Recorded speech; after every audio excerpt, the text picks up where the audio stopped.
पाकिस्तान के चीफ इमाम को यहाँ भारत का चीफ इमाम ये कह रहा है, वहाँ के जितने मुफ्ती हैं उनको हम ये कह रहे हैं भारत को अखंड भारत बनाएंगे। जितने भी संगठन हैं उनके नाम उन्होंने इस्लाम और मोहम्मद के रखे हुए हैं। तो पहली जिम्मेदारी चीफ इमाम साहब पाकिस्तान के तुम्हारी है और वहाँ के मुफ्तियों की है। अगर तुम ऐसा नहीं करोगे तो अल्लाह के यहाँ तुम्हारी पकड़ होगी। नमस्कार, आचरण के साथ मैं हूं TN मनीष। हमारे साथ इस समय ऑल इंडिया इमाम ऑर्गेनाइजेशन के चीफ मौजूद हैं, उमर इलियासी साहब। और आप ग्वालियर में लगातार आए हुए हैं। बीते दिन आपने जो है किला गेट शाही मस्जिद का भी पूरा जायज़ा लिया और वहाँ पर मीडिया से मुखातिब थे। आपने जो अभी फतवा जारी किया है ये ऐसा लगता है कि ये कई हज़ार साल पहले हो जाना।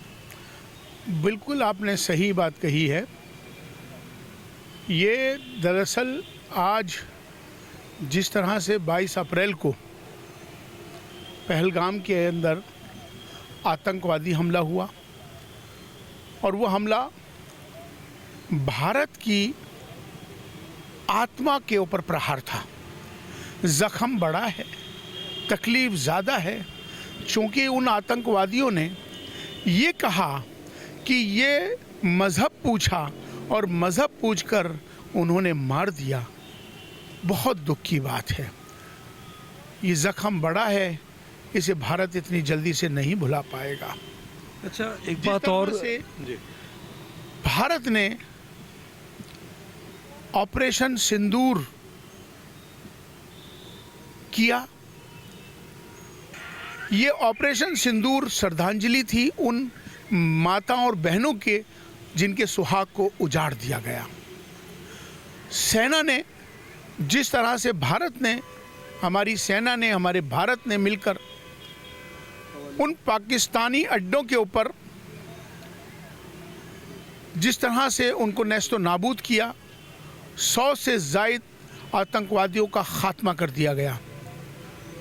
आतंकवादी का कोई मज़हब नहीं होता, आतंकवादी शैतान होता है, वो इंसान नहीं होता। तो जब वो किसी मज़हब का नहीं होता तो उसकी जनाजे की नमाज क्यों और उसको दफनाया क्यों जाएगा। इसलिए 27 अप्रैल को विश्व का, पूरे दुनिया के अंदर ये पहला फतवा जारी हुआ, क्योंकि भारत एकमात्र एक ऐसा देश है जिसने आतंकवाद के विरोध में उसके ख़ात्मे के लिए ऐलान कर दिया है। ये फतवा 27 अप्रैल को इमाम हाउस से, मैं चीफ इमाम हूँ उसके नाते से हमने ये फतवा जारी कर दिया है। और इस फतवे के अंदर साफ तौर पर ये बताया गया है कि किसी भी आतंकी को, किसी भी आतंकवादी मारा जाएगा, ना तो उसे कब्र में दफनाया जाएगा, ना उसकी जनाजे की नमाज होगी। देश के 5.5 लाख मस्जिदों को ऐलान कर दिया गया है। दूसरे नंबर पर हमने ये कहा है कि उन्होंने जो आतंकवादी संगठन हैं उन्होंने नाम रखे हुए हैं जैश-ए मोहम्मद, लश्कर तैयबा, ISI, हिजबुल मुजाहिदीन, जमातुद दावा। ये सारे नाम इस्लाम से और मोहम्मद के नाम से जोड़कर उन्होंने रखे हुए हैं। तो ये पहला, विश्व का पहला फतवा जारी हो गया है जिसके अंदर साफ तौर पर यह बता दिया गया है कि उन आतंकवादी संगठनों को, कि आतंकवादी संगठन जो इस्लाम के नाम पर, मोहम्मद के नाम पे संगठन के नाम रखे हुए हैं, अब फ़ौरन उनको ये नाम हटाने पड़ेंगे। आतंकवादी हैं, आतंकवादी नाम रखें, लेकिन मोहम्मद का नाम, इस्लाम का नाम नहीं रख सकते। इस्लाम पीस का मज़हब है, सलामती का मज़हब है, इस्लाम बचाने का नाम है, इस्लाम मारने का नाम नहीं है। तो इसलिए हम सबको मिलकर आतंकवाद के विरोध में एक खड़ा होना होगा। जब हम एक होकर इसका मुकाबला करेंगे तो इंशाअल्लाह आप वो दिन दूर नहीं कि आतंकवाद हमेशा से जड़ से ख़त्म हो जाएगा। आपके ऊपर साहब, जब आप राम मंदिर गए तो फतवा जारी किया, तो ये जो हम लोग ये कहते आए हैं बचपन से कि हमें एक घर बनाना था, ये हम क्या बना बैठे, कहीं मंदिर बना बैठे, कहीं मस्जिद बना बैठे। परिंदों के यहाँ फ़िरका परस्ती क्यों नहीं होती, कभी मंदिर पे जा बैठे, कभी मस्जिद पे जा बैठे। तो ये जो हमारा भाव है, जो आत्मा है हिंदुस्तान की, इसको वापस लाने में कितना समय और लगेगा? देखिए, भारत की विशेषता है अनेकता में एकता। ये भारतीय संस्कार है, भारतीय संस्कृति है। वसुदेव कुटुंबकम, ये सब परिवार है और इस परिवार का हम हिस्सा हैं। और जिस तरह से हमारी भारतीय संस्कृति हमें क्या संस्कार देती है, हमें संस्कार देती है कि हम सबको एक रहना है, एक होकर मिल के चलना है। सनातन धर्म क्या शिक्षा देता है? सनातन यही देता है कि सबका सम्मान करो, सबकी इज्जत करो, सबके साथ रहो, सबका ख्याल रखो। तो मुझे लगता है कि आज इसकी ज़रूरत है, आज एक होने की ज़रूरत है। जिस तरह से और तुर्की ने जिस तरह से पाकिस्तान का समर्थन किया, मैं समझता हूँ कि तुर्की को ये समझना चाहिए कि उन्होंने पाकिस्तान का समर्थन ना करके आतंकवाद का समर्थन किया है।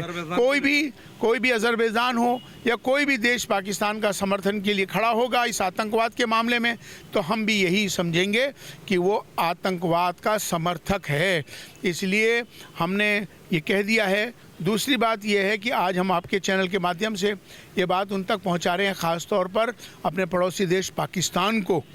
पाकिस्तान के चीफ इमाम को यहाँ भारत का चीफ इमाम ये कह रहा है, वहाँ के जितने मुफ्ती हैं उनको हम ये कह रहे हैं कि वो जैश मोहम्मद, लश्कर तोयबा, जैश हिजबुल मुजाहिदीन, ISI, जितने भी संगठन हैं उनके नाम उन्होंने इस्लाम और मोहम्मद के रखे हुए हैं। तो पहली जिम्मेदारी चीफ इमाम साहब पाकिस्तान के तुम्हारी है और वहाँ के मुफ्तियों की है। अगर तुम ऐसा नहीं करोगे तो अल्लाह के यहाँ तुम्हारी पकड़ होगी।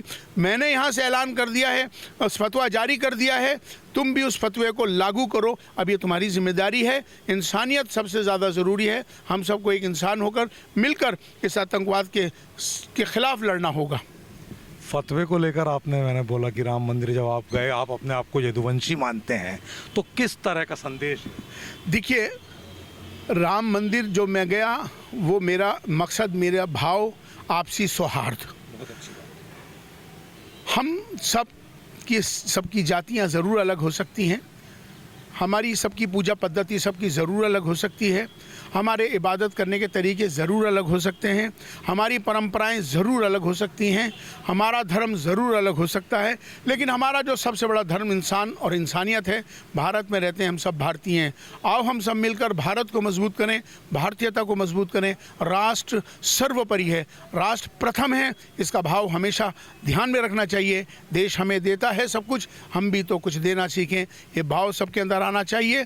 तो सब मिलकर आतंकवाद के विरोध में लड़ेंगे, भारत को विश्वगुरु बनाएंगे, भारत को अखंड भारत बनाएंगे, सब मिलके चलेंगे। यही हमारा मकसद है, यही हमारा आशीर्वाद है, यही हमारा संदेश है। तो आप थे चीफ इमाम साहब जिन्होंने साफ तौर पर पाकिस्तान के चीफ इमाम को चेतावनी दे दी है, ऐलान कर दिया है कि खुदा के घर में तुमको कहीं भी जगह नहीं मिलेगी। अगर तुमने यहाँ के फतवे को दुनियावी स्तर पर लागू करने की जो आपने बात कही, उसको पाकिस्तान की सरजमी पर भी आतंकी संगठनों के नाम से इस्लाम को बदनाम करने वाली जितनी भी अल्फाज हैं उनको हटाना होगा। ये अपने आप में एक कड़ी चेतावनी है और इस चेतावनी का सीधा सीधा ये असर है और ये कहना है कि अगर इस्लाम को समझना चाहते हो तो सबसे पहले इंसानियत को अपनाओ। कैमरा पर्सन विक्की सिंह के साथ TN मनीष, आचरण न्यूज, ग्वालियर। देश दुनिया की सभी खबरें देखने के लिए जुड़े रहिए आचरण न्यूज से। आचरण न्यूज, हर कदम आपके साथ।